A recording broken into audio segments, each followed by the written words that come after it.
읽도록 하겠습니다. 오늘 주님께서 우리에게 주신 말씀은 요한복음 11장 31절에서 44절까지 말씀입니다. 요한복음 11장 31절에서 44절까지 말씀입니다. 우리 한 절씩 교독으로 읽도록 하겠습니다.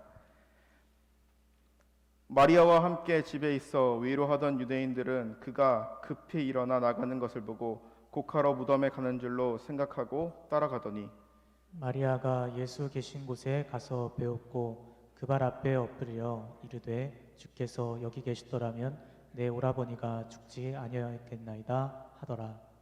예수께서 그가 우는 것과 또 함께 온 유대인들이 우는 것을 보고 심령을 비통히 여기시고 불쌍히 여기사 이르시되 그를 어디 두었느냐 이르되 주여 와서 보옵소서 하니 예수께서 눈물을 흘리시더라. 이에 유대인들이 말하되 보라 그를 얼마나 사랑하셨는가 하며 그중 어떤 이는 말하되 맹인의 눈을 뜨게 한 이 사람이 그 사람은 죽지 않게 할 수 없었더냐 하더라. 이에 예수께서 다시 속으로 비통히 여기시며 무덤에 가시니 무덤이 구리라 돌로 막았거늘 예수께서 이르시되 돌을 옮겨 놓으라 하시니 그 죽은 자의 누이 마르다가 이르되 주여 죽은 지가 나흘이나 되었음에 벌써 냄새가 나나이다. 예수께서 이르시되 내 말이 내가 믿으면 하나님의 영광을 보리라 하지 아니하였느냐 하시니 돌을 옮겨 놓으니 예수께서 눈을 들어 우러러 보시고 이르시되 아버지여 내 말을 들으신 것을 감사하나이다. 항상 내 말을 들으시는 줄을 내가 알았나이다. 그러나 이 말씀 하옵는 것은 둘러선 무리를 위함이니 곧 아버지께서 나를 보내신 것을 그들로 믿게 하려 함이니이다. 이 말씀을 하시고 큰 소리로 나사로야 나오라 부르시니 죽은 자가 수족을 배로 동인 채로 나오는데 그 얼굴은 수건에 쌓였더라. 예수께서 이르시되 풀어놓아 다니게 하라 하시니라. 아멘. 오늘은 요한복음 11장의 말씀 전체를 가지고 여러분들과 함께 말씀을 나눠보고자 합니다.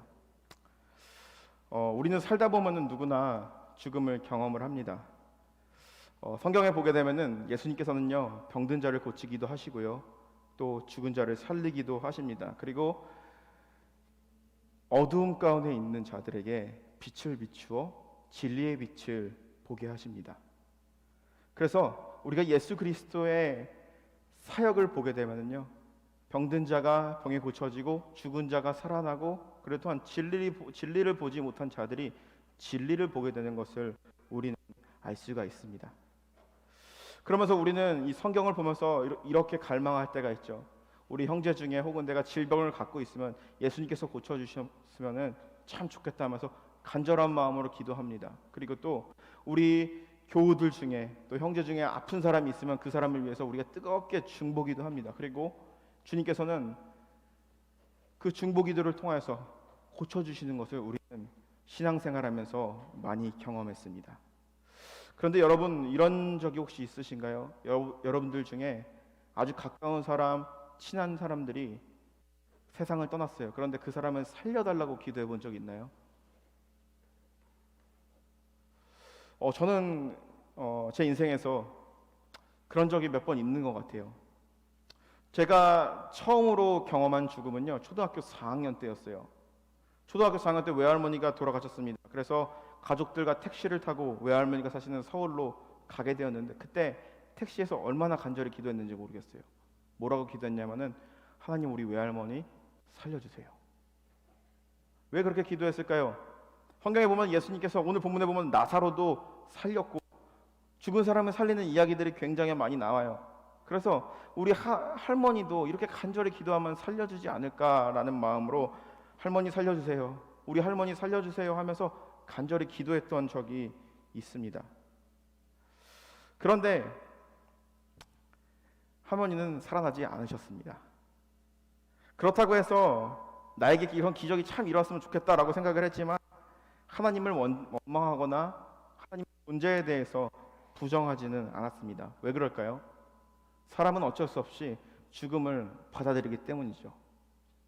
아무리 슬픈 죽음이라고 할지라도 시간이 지나면은 그 아픔에 대한 상처는 우리 마음 가운데 남겠지만 그래도 그 죽음을 우리가 받아들일 수 있게 된다는 것이죠. 근데 믿음의 사람들은 다른 것은 바로 무엇입니까? 죽음을 받아들이지만 그 죽음이 끝이 아니라 이제는 하나님 나라에서 또 우리의 삶 가운데 주님과 함께 영생을 얻었다라고 우리는 믿기 때문이죠. 제가 요 며칠 사이에 장례식장을 몇 군데 다니면서 느낀 게 있다면은 그런 거예요. 한국에서는 이 장례식에 가게 되면은 이 곡하는 문화, 우는 문화, 되게 안타까워하는 문화, 이런 것들이 굉장히 많이 있죠. 그래서 저는 이제 미국의 장례는 어떤지 굉장히 궁금했어요. 그러면서 장례식장에 가봤는데 생각보다 그렇지 않더라고요. 하나님 나라 갔다라는 거에 대해서 기쁨이고, 그리고 또 아버지, 어머니 돌아가신 분의 시간들을 추억하면서 그렇게 보내는 것이, 한국적인 장례식도 같이 곡하며 울어주는 것도 좋지만 미국식 장례식도 정말 괜찮다라는 그런 생각을 가졌습니다. 왜냐? 마음 가운데 슬픔이 있겠죠. 사랑하는 누군가가 죽었는데 슬프지 않다라는 것은 거짓말이에요. 인간적인 마음으로 슬픔이 있습니다. 그런데 그 슬픔 가운데는 기쁨이 있어요. 왜냐? 이제는 영생을 얻게 된 것이니까. 육의 옷은 없어지지만 우리의 살은, 우리의 육체는 다시 흙으로 돌아가지만 우리의 영혼은 하나님 아버지가 계시는 천국에서 영원히 살아가고 있기 때문이라는 것이죠. 그런데 그렇다고 할지라도 우리의 마음 가운데 아쉬운 마음은 있기 마련입니다. 오늘 본문에 보게 되면요, 죽음에 관한 이야기가 나옵니다. 나사로와 마르다와 마리아, 이들 셋은요 남매였어요. 그리고 우리가 성경을 보면 알겠지만 예수님과 아주 가까운 사이였고, 이 삼형제는요 예수님을 정말 사랑했고요. 그리고 또 예수님도 이 삼남매를요 정말 사랑했어요. 그런데 갑자기 이 나사로라는 사람이 죽을 병에 걸립니다. 그러면서 이제 사람을 보내서 예수님께 요청을 하는 것이죠. 우리의 집에 한번 들려달라. 쉽게 말해서 예수님께 신방 요청을 하는 것입니다. 우리 동생이 아파요. 우리 오라버니가 아파요. 예수님께서 신방을 와주세요 라고 합니다. 그런데 만약에 여러분들이 저에게 그런 요청을 했을 때, 제가 좀 바빠가지고 한 달 뒤에 가겠습니다, 이러면은 여러분들 마음이 어떨까요? 섭섭하겠죠. 그런데 예수님은요 오늘 본문을 보면 이상한 제스처를 보입니다. 자신의 오라비가 아프다고 와달라라는 그 요청에 예수님께서는요 이렇게 말씀하세요. 4절의 말씀이죠. 이 병은 죽을 병이 아니라 하나님께 영광을 돌리기 위함이다 라고 얘기합니다. 그 말을 들었을 때 이 마르다와 마리아의 마음이 어땠을까요? 이건 죽을 병이 아니고 하나님께 영광 돌리려고 그러는 거야 하면서 예수님께서 오시지 않는 거예요.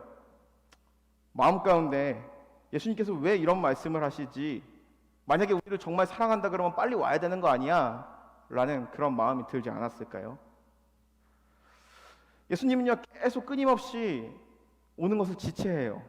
바로 갈 수도 있는데 이틀이나 더 머물다가 죽었다라는 소식을 듣고, 나사로가 죽었다라는 소식을 듣고 마르다의 집에 도착하게 됩니다. 그래서 마르다는 예수님을 만나게 돼요. 그래서 예수님께 하는 말이, 마르다가 예수님께 이렇게 이야기를 합니다. 주께서 여기 오셨더라면 내 오라버니가 죽지 아니하겠나이다. 그러나 이제라도 주께서 무엇이든지 구하는 것을 주실 줄 아나이다.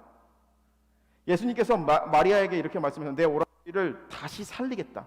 슬픔에 있는 이 마르다에게 슬픔에 있는 마르다에게 내가 너의 오라비를 다시 살리겠다라고 말씀하셨지만, 마르다는 그 말씀을 어떻게 듣습니까? 그냥 나사로가 다시 살아날 것이다 라고 믿지 아니하고 마지막 때에 부활할 것이다 라는 그런 믿음을 가지게 됩니다. 힌두교와 불교에서는요 윤회 사상을 믿습니다. 그것은 바로 무엇입니까? 사람이 죽으면은 다시 태어나는 거예요. 내가 사람이었어요. 그런데 평소에 죄를 많이 짓고 살았어요. 근데 죽었어요. 그러면은 죄를 많이 졌으니까 그 다음에는 개나 개미로 태어나는 거예요. 그런 식으로 이 사람의 삶과 이 생명, 영혼은 돌고 돈다라는 그러한 믿음을 가지고 있습니다. 그런데 유대교에서는 어떠한 믿음을 가지고 있냐면은 죽은 자들이 부활한다라고 믿습니다. 이것은 바로 무엇이냐? 우리가 죽었을 때에 마지막 때가 되었을 때에 부활한다라는 그런 믿음이 있습니다. 그렇기 때문에 마르다가 죽음을 받아들인 거죠. 예수님께서 조금만 빨리 오셨다면은 살릴 수 있었을 텐데 죽었습니다. 그런데 마지막 때에 우리 오빠가 부활할 것이다 라는 것을 믿습니다. 기독교인들에게 아주 이론적인 질문과 대화이죠. 기독교인들에게 여러분 죽으면 어디 갑니까? 라고 물어봤을 때 뭐라고 말합니까? 다 이구동성으로 얘기하죠. 우리는 천국 갑니다. 마치 포뮬러가 있는 것처럼 죽으면 어떻게 됩니까? 천국 갑니다. 예수님 안 믿으면 어떻게 됩니까? 지옥 갑니다. 이렇게 공식적으로 이야기하는 것처럼 우리가 장례 예배 드릴 때에 천국에 갔다라고 이야기하죠. 마치 이 마르다도요 자신의 오라버니의 죽음을 맞이한 거예요. 그래서 예수님께서 그에게 갔을 때 우리 오라버니가 반드시 부활할 것이라고 믿습니다. 그래서 예수님께서는 그녀에게 뭐라고 말씀하십니까? 내가 그를 살린다라고 말씀하셨죠. 그런데 그 이야기가 들려오지 않는 거예요. 왜 그랬을까요? 한 번도 죽은 사람이 살아나는 것을 경험해 보지 못했기 때문입니다. 그리고 또 슬픈 그 순간에서는 어떠한 말도 잘 들리지 않기 때문이라는 것이죠. 그래서 예수님께서는요 마르다에게 더욱더 자세히 간결히 이 죽음을 통해서 예수님께서 말씀하고 싶은 그 메시지를 정확하게 말씀하십니다. 요한복음 11장 25절에서 26절 말씀이죠. 우리 같이 한번 읽어보도록 하겠습니다. 예수께서 이르시되 나는 부활이요 생명이니 나를 믿는 자는 죽어도 살겠고 무릇 살아서 나를 믿는 자는 영원히 죽지 아니하리니 내가 이것을 믿느냐. 모든 사람이요 죽음에 대해서는 굉장히 태연한 척하지만 언젠가는 이 현실적으로 이 죽음을 받아들이게 됩니다. 누구에게나 죽음이라는 것은 두렵습니다. 왜 그렇습니까? 인간에게는 살고 싶은 욕망이 있기 때문이기 때문에 이 죽음에 대해서 의연한 척하지만 의연하지 못할 때가 너무나도 많습니다. 그리고 우리는 이 죽음이라는 것을 두려워하면 두려워할수록 그 죽음의 힘은 우리를 더욱더 강하게 두려움 속으로 끌어당깁니다.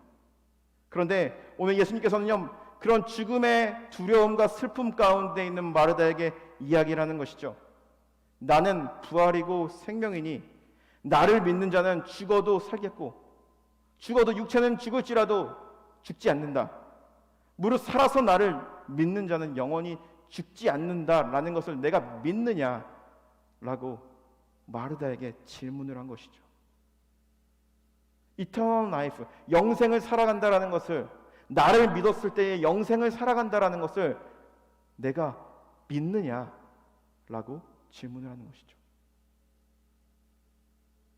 예수님께서 갑자기 네 오빠가 살릴 거야 라고 말하면서 영생을 얻을 거라 라고 이야기했을 때에 받아들일 수밖에 없는 죽음의 마지막 때 부활의 때나 만나겠지라고 그런 기대를 가지고 그 슬픔을 잠겨있던 그 마르다에게 예수님의 말씀이 들려왔을 때 어떠한 이들은 예 그래요 라고 그냥 넘기는 자들도 있겠지만 오늘 본문의 마르다는 이야기합니다.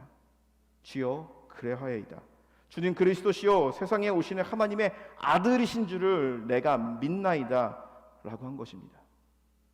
절망 가운데 있을 때 이 마르다는요 주님을 부활을 영생을 얻는 방법을 믿는 은혜가 그에게 있었던 것이죠. 여러분들에게도 그 은혜가 우리 가운데 있기를 주님의 이름으로 간절히 축원합니다. 우리가 천국을 소유한다라는 것, 우리가 주님과 함께 영생을 얻는다라는 것은 어떤 것입니까?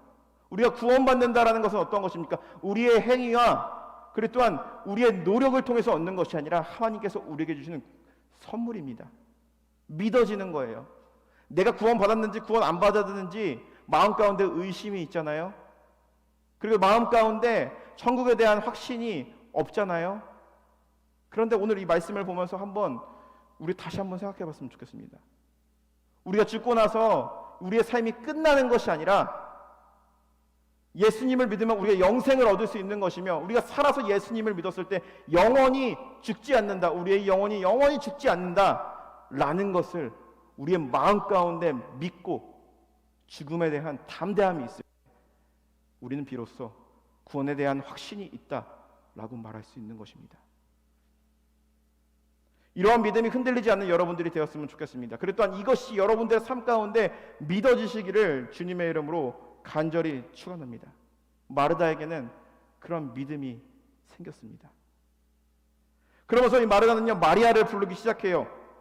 근데 우리가 성경을 보면 알 수 있겠지만 11장에 보면 이 마르다 나사로, 마리아, 이 3남매는요 좀 경제적으로 부유한 사람이었나 봐요. 그리고 이 3남매만 비치는 거 봤을 때 아마 부모님들은 다 돌아가셨나 봐요. 그런데 이 3남매가 아주 오손도손 예수님을 사랑하면서 살았던 그런 가정이었던 것 같아요. 주위 사람들에게도 좋은 일을 많이 했던 사람들인 것 같아요. 그 장례식에 많은 유대인들이 왔습니다. 그리고 마르다는요 이 마리아를 부르게 되죠. 근데 마르다가 예수님을 보자마자 한 말이 바로 무엇입니까? 마리아가 예수님을 보자마자 한 말, 마르다가 똑같이 당신이 여기 계셨다라면 내 오라버니가 죽지 아니하였을 거야 라고 이야기합니다.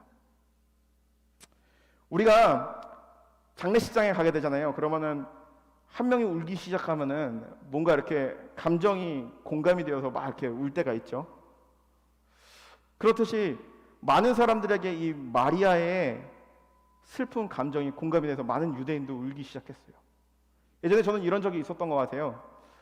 제가 목사 안수를 받을 때 2018년 4월 18일 날이었어요.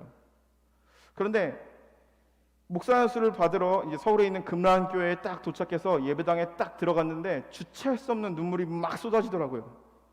창피해가지고 눈물을 멈추고 싶었는데 눈물이 멈추지가 않는 거예요. 그런데 안식장에 앉아서 이제 스토를 이제 얹기 전에 가운을 갖고 앉아 있는데 막 계속 혼자 울고 있는 거예요. 울고 싶지 않은데 계속 눈물이 나는 거예요. 나 같은 죄인을 주님께서 사용하시는구나 하고. 그런데 이 감정이 전달이 되는 거예요. 그래서 갑자기 가만히 있던 그 목사 안수를 대기하고 있던 전도사님들이 막 다 울기 시작합니다. 보통 이제 목사 안수 받을 때에 뭔가 사람들이 우리가 이제 주님의 일을 할 수 있구나 하면서 기쁨과 환희 뭐 그런 기쁨들이 있습니다. 그런데 그 안수식장은요 이 감정이 이제 다 공감이 되어서 눈물의 안수식장이 되었습니다. 그래서 사람이라는 것은 참 신기합니다. 어떤 사람의 아픔을 공감한다라는 것.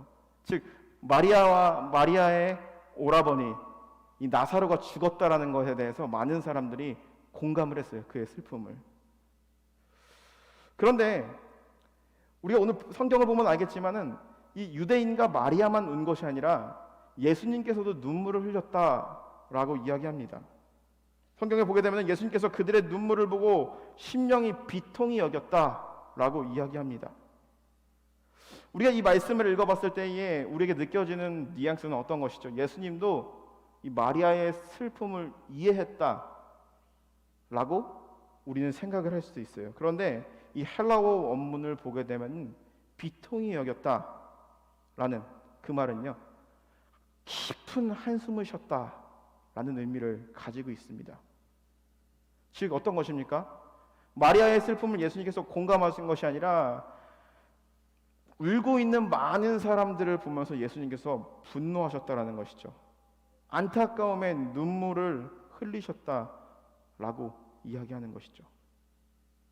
사람들은요 울고 있는 예수님에게 이렇게 얘기합니다.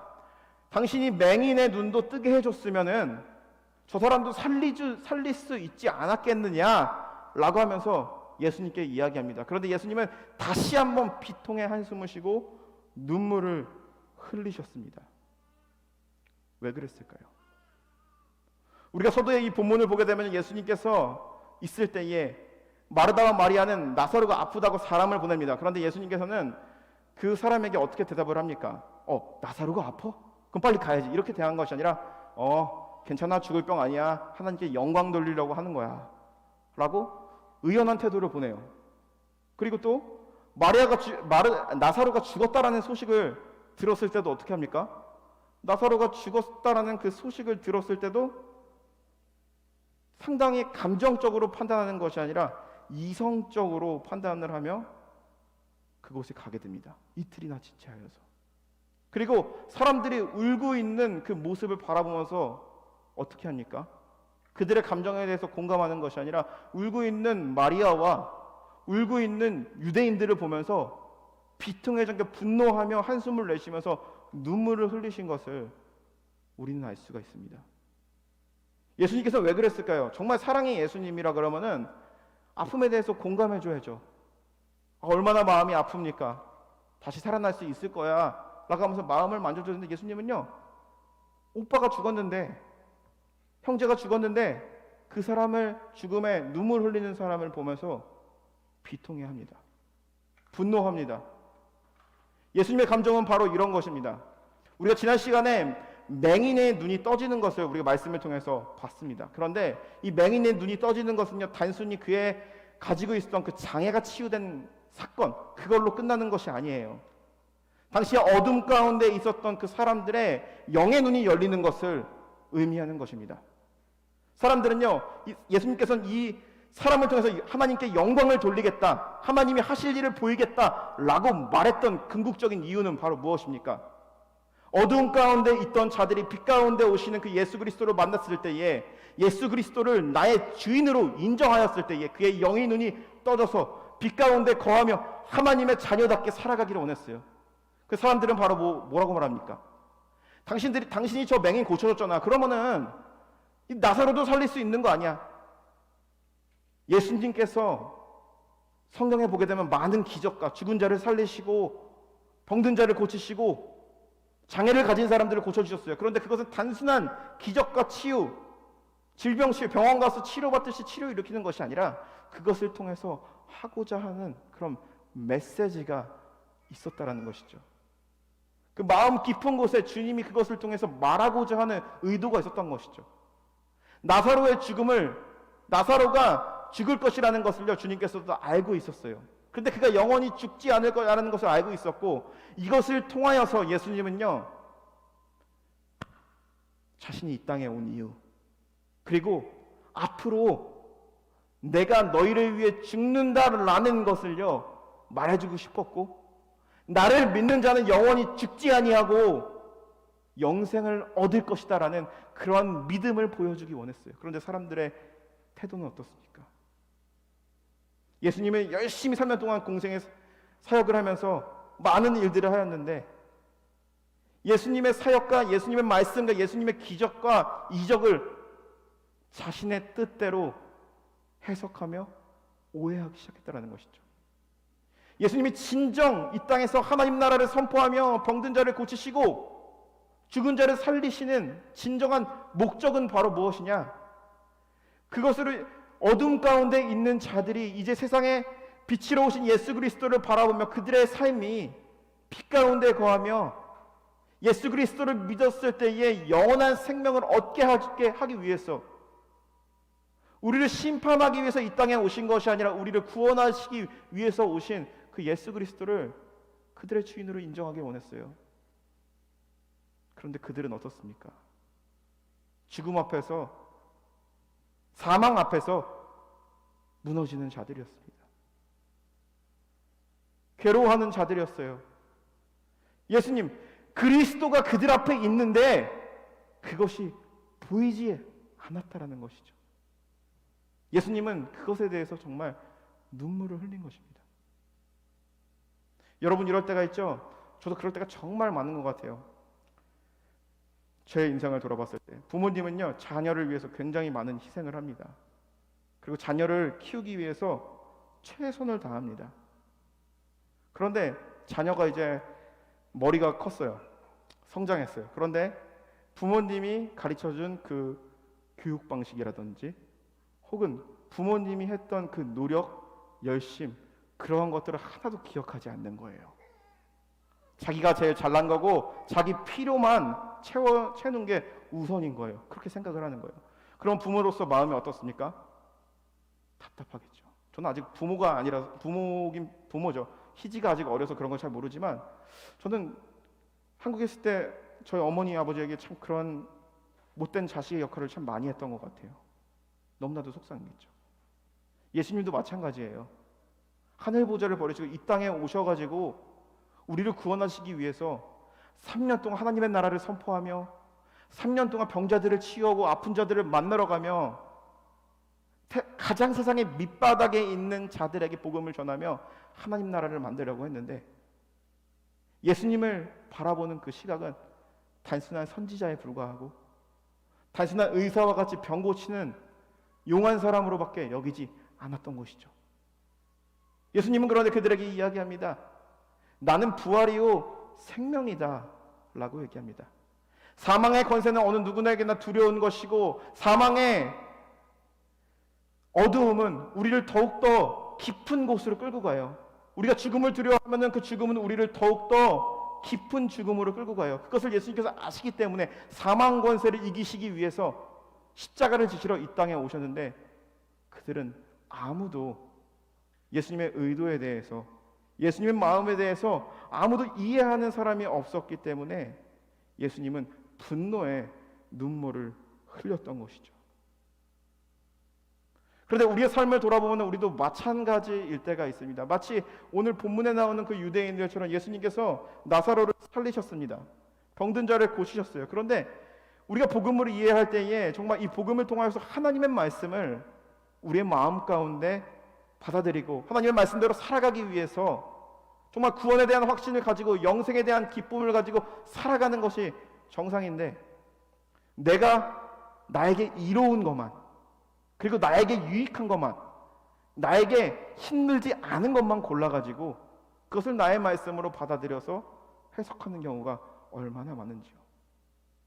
하나님의 말씀은요, 우리가 성경의 말씀을 봤을 때 이것은 문자로 되어 있지만 그 문자 속에 문자를 넘어서 있는 그 하나님의 깊은 뜻이, 하나님의 사랑이 묻어나 있어요. 근데 사람들은 어떻게 합니까? 성경의 문자 그대로만 지키려고 나아가는 것이죠. 마치 바리새인들이나 율법학자들이 그랬던 것처럼 하나님 말씀을 그렇게 오해할 때가 있다라는 것이죠. 당시의 사람들이 예수님의 나사로의 죽음 앞에서 예수님께서 끊임없이 나는 부활이고 생명이, 나를 믿는 자는 영원히 죽지 않겠다라고 끊임없이 요한복음에 보면은 강조하시고 다녔었어요. 그리고 세상의 빛이라고 끊임없이 이야기하고 다녔었어요. 그런데 사람들은요, 그 예수님의 의도를 전혀 이해하지 못했던 것이죠. 나사로의 죽음을 통해서 나사로를 살리심으로써 자신이 부활할 것이다라는 것을 그들에게 보이고 싶으셨습니다. 그러기 위해서 하나님께 기도했고요. 그러기 위해서 나사로의 죽음에 대해서 냉소적으로 대답을 한 것입니다. 그런데 예수님의 의도와 다르게 그들은 예수님을 비난하며 예수님을 원망하며 영생의 의미에 대해서 잘 몰랐던 것이죠. 죽음에 대해서, 사망에 대해서 그것은 두려운 것이 아니라 예수 그리스도를 믿음으로써 극복할 수 있는 것이고, 죽는 게 끝이 아니고 주를 믿는 자들에게는 영생이 주어진다라고 끊임없이 말씀하시고 다녔는데 그들은 알지 못했던 것이죠. 나사로가 살아납니다. 무덤가에 갇혀서 예수님께서 나사로가 나오너라! 라고 얘기했을 때 무덤가에서 죽은 지 사흘이나 됐는데 그 시신이 나오기 시작합니다. 많은 사람들은 놀라기 시작해요. 그리고 또 많은 사람들은요, 그것을 빌미로 예수님을 죽이려고 계획을 세웁니다. 그렇게 돼버린 거예요. 근데 너무나도 안타까운 것은요, 예수님께서 예루살렘 성전에 입성을 하셨을 때 어땠습니까? 많은 사람들은 종려나무 가지를 흔들면서 호산나 왕이시여 오시옵소서라고 하면서, 예수님은 예루살렘 성에 입성하신 것은 십자가를 지시기 위해서, 죽기 위해서 죽으려고 간 건데, 다른 사람들은 또 예수님을 오해합니다. 왕이시여 오시옵소서, 우리에게 정치적인 해방과 구원을 주시옵소서라고 얘기하는 것이죠. 그런데 오늘 본문을 보게 되면요, 나오지 않지만 12장에 보게 되면은 예수님의 죽음을 아무도 예견한 사람들, 예수님의 죽음을 준비한 사람들이 아무도 없지만 12장에 보게 되면은 오늘 본문에 나오는 예수님을 원망했던 그 마리아가 나오게 됩니다. 마리아는 어떻습니까? 예수님께 많은 사람들이 모여 있었을 때에 눈물로써 그 발을 닦으면서 많은 사람 그 발에 향유를 붓고 예수님 발에 입을 맞춘 여인입니다. 많은 사람들은요, 이 마리아에게 손가락질하면서 그렇게 비싼 향유를 어떻게 낭비할 수 있는가라고 하면서 분노했습니다. 그런데 예수님은요, 이 마리아를 향하여서 뭐라고 말씀하십니까? 가만히 두어라. 이 여인은 나의 장례를 준비하는 여인이다. 다른 사람은요, 나사로가 죽었다 살아났을 때 죽었다 살아난 것의 의미에 대해서 전혀 이해하지 못했어요. 영적인 눈이 띄어지지 않은 거죠. 그런데 그 중에서 단 한 사람만이 예수님의 죽음을 알고, 그리고 또한 나사로가 살아나며, 그리고 또한 예수님께서 이 땅에 오신 이유에 대해서 알고 있었습니다. 그것은 바로 무엇입니까? 우리에게 영생을 주시기 위해서 십자가에서 죽으신다라는 그 사건. 그리고 강조하죠. 예수를 믿는 자들, 예수를 주로 고백하는 자들, 예수를 믿는 자들은 영원히 죽지 않고, 그리고 또한 살아서 예수를 주로 고백하며 살아가는 자들은 영원히 죽지 않는다라는 그 메시지를 마음 가운데 받아들인 여인입니다. 그리고 또한 그 약속을, 그 언약을 이루기 위해서 십자가에서 예수님께서 죽으신다라는 것을요 예견한 여인은 한 여인밖에 없다라는 것입니다. 사람들은 죽음을 두려워합니다. 마리아 역시도 예수님의 죽음 앞에서 굉장히 두려움을 가지고 있던 그런 여인이었습니다. 그렇기 때문에 눈물로써 예수님의 발을 닦았겠죠. 그렇기 때문에 자신의 모든 것을 쏟아내면서 예수님께 나아갔겠죠. 하지만 아무도 이해하지 못했습니다. 하지만 우리는 말씀을 보면서 우리는 이해할 수 있습니다. 우리가 영생을 얻는다는 거, 우리가 구원을 받는다는 거, 말씀을 통해서 하나님의 진리를 발견한다는 것은 단순히 문자를 통해서 그냥 기독교인들에게 죽으면 어디 갑니까? 천국에 갑니다 라는 이 포뮬러식으로 이야기하는 것이 아니라 우리의 마음 가운데 깊은 확신이 있어야 된다는 것이죠. 믿어지는 그러한 은혜가 있어야 된다는 것이죠. 그러한 믿음이 있었을 때에 우리는 죽음을 두려워하지 아니하고 죽음을 극복하며 죽음을 기쁨으로 맞아들일 수 있는 그러한 자들이 될 수 있다는 것입니다. 고린도서 13장 12절에서 13절에 보면은 사도 바울은 고린도 교회 성도들에게 이렇게 얘기합니다. 우리가 지금은 거울로 보는 것 같이 희미하나 그때는 얼굴과 얼굴을 대하여 볼 것이요 지금은 내가 부분적으로 아나 그때는 주께서 나를 아신 것 같이 내가 온전히 알리라. 사도 바울은 고린도 교회 교인들에게 얘기합니다. 그러면서 이야기합니다. 지금이라는 것은 현재를 얘기합니다. 그리고 그때는 죽음 이후의 삶을 이야기를 합니다. 지금은 거울을 보는 것 같이 희미하게 그 하나님의 존재에 대해서 또한 구원의 확신에 대해서 모든 것이 완전한 것 같지 않아 보이지만 그때에 우리가 그 죽는 순간에 죽음을 경험하는 순간에는 우리가 희미하게 보였던 것들이 온전하게 보인다라고 이야기합니다. 지금은 주님을 조금 아는 것 같지만 희미하게 아는 것 같지만 그때는 주님이 나를 아는 것 같이 내가 주님을 온전히 알 것이다 라고 얘기합니다. 그러면서 이야기하는 것이 바로 무엇입니까? 그런즉 믿음, 소망, 사랑 이 세 가지는 항상 있을 것인데 그 중에 제일은 사랑이라 라고 얘기합니다. 사도 바울은 이 말씀을 통해서 이야기하는 것입니다. 현재를 살고 있는 지금과 우리가 두려워하는 죽음이 있습니다. 그런데 그 사이에 무엇이 있는가를 이야기합니다. 그것은 바로 무엇입니까? 그 중심의 사이에 예수 그리스도의 십자가가 있기 때문에 우리는 그것을 통과함으로써 죽음을 두려워하는 것이 아니라 슬픔에 잠겨 있는 것이 아니라 죽음이란 그 순간을 우리가 인간적인 감정으로 슬프겠지만 믿음의 눈으로 바라봤을 때 기쁨으로 받아들일 수 있다는 것이죠. 이러한 믿음이 우리 가운데 있을 때 죽음이 아무리 우리를 슬픔과 절망으로 끌어당기려고 할지라도 결코 이길 수 없다는 것이죠. 그 이유는 바로 무엇입니까? 주님께서 십자가에서 우리에게 보여주셨고 말씀하신 것입니다. 믿음과 소망, 사랑. 십자가의 사건은 우리에게 보여준 것은 믿음과 소망, 사랑. 그 중에 사랑을 우리에게 보여주셨기 때문에 그것을 붙잡고 나아가는 인생 가운데는 우리가 죽음을 경험하였을 때 그것으로 인하여서 슬퍼하며 좌절하는 것이 아니라 그것을 기쁨으로 맞아들이며 그리고 또 희미하게 보는 것 같이 우리의 인생은 마치 불투명하고 아무것도 보이지 않는 세상 같지만 우리가 그때가 되었을 때는 우리가 주님을 온전히 알게 된다라고 이야기하는 것입니다. 말씀을 정리하겠습니다. 슬픔에 잠겨있는 자들에게 주님께서는 이 나사로를 살리시면서 자신의 죽음에 대해서 이야기하셨습니다. 예비하신 겁니다. 그리고 또 예언한 것입니다. 그런데 그들은 아무도 깨닫지 못했어요.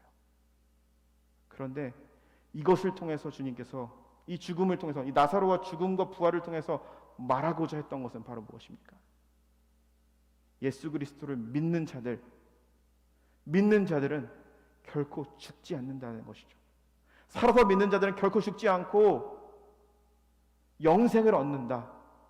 그리고 예수님께서는 부활과 생명이다 라는 것을 모든 사람들에게, 2000년 전에 성경 속에 나오는 인물에게만 이야기하는 것이 아니라 지금 여기 앉아서 죽음을 두려워하며 삶과 죽음의 중간 사이에서 살아가고 있는 자들에게 십자가의 은혜를, 죽음을 극복하는 방법을 오늘 본문 말씀을 통해서 이야기하고 있는 것입니다. 우리 한 주 동안 이 말씀을 붙들며 살아갈 때에 우리가 하나님의 말씀을 마음속 깊은 곳에 새기며 우리의 삶 가운데 찾아오는 죽음과 사망과 어두움의 권세를 예수 그리스도의 십자가의 은혜로 이기시는 저와 여러분들이 되시기를 주님의 이름으로 간절히 축원합니다. 우리가 부활의 삶을 살아간다라는 것, 영생의 삶을 살아간다라는 것은 죽음 이후의 삶이 아닙니다.